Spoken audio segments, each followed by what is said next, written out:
Je m'appelle Sophie, j'ai 21 ans, je suis en M1 à l'école d'archi de Strasbourg et j'ai passé une année à l'étranger en Espagne.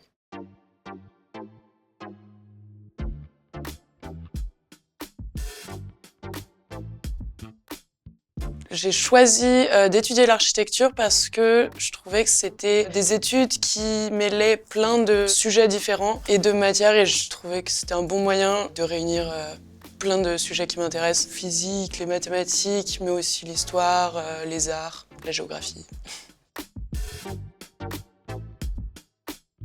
C'est très sympa. Il y a souvent des événements et beaucoup d'efforts qui sont faits pour que les étudiants puissent se rencontrer et s'amuser. Et il y a également beaucoup d'associations qui permettent de s'épanouir, on va dire. Ça varie en fait, chaque semestre nos cours changent et les sujets aussi. Ce dernier semestre, c'était le cours de projet. J'ai eu la chance de réaliser un roman graphique et raconter une histoire autour du projet qu'on a créé. Donc c'était un projet à 3, c'était un peu l'enjeu de comment 3 personnes avec 3 styles graphiques différents réussissent à faire quelque chose de commun. Mais c'est ça aussi l'architecture, on travaille jamais tout seul.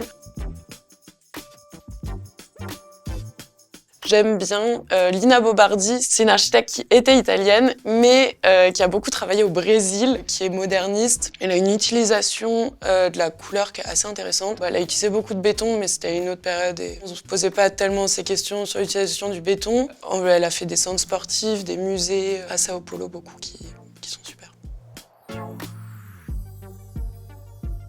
Mon endroit préféré de Strasbourg, c'est les anciens quais, ceux où on peut se poser sur l'herbe et manger une pizza. Et si on veut faire la propagande de l'école, c'est la terrasse de l'école, parce qu'on a la vue. J'ai fait mon Erasmus en Espagne, à Alicante. J'y étais allée parce que je voulais découvrir un autre pays et j'étais vachement surprise parce que même si c'est un pays voisin, tout est assez différent. C'est un grand campus à l'américaine et c'est au bord de la mer, donc ça m'a fait un grand changement. L'utilisation de matériaux locaux et naturels. La réutilisation aussi, c'est quelque chose qu'on apprend peu à l'école et pourtant je pense que si on veut essayer en tant qu'architecte de réduire notre impact climatique, c'est en passant déjà par là. Ça fait un peu peur parce que c'est un métier délicat, je pense, qui doit prendre en compte plein de paramètres sociaux, géographiques, climatiques. Et il faut aussi savoir travailler en équipe. Ça peut être effrayant, mais c'est aussi excitant.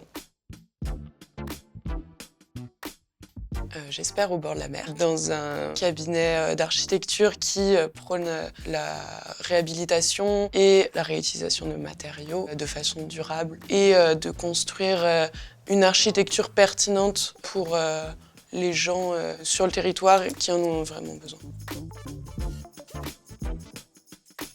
Stressez pas trop, même si des fois c'est compliqué. Travaillez bien, mais faites attention à votre santé.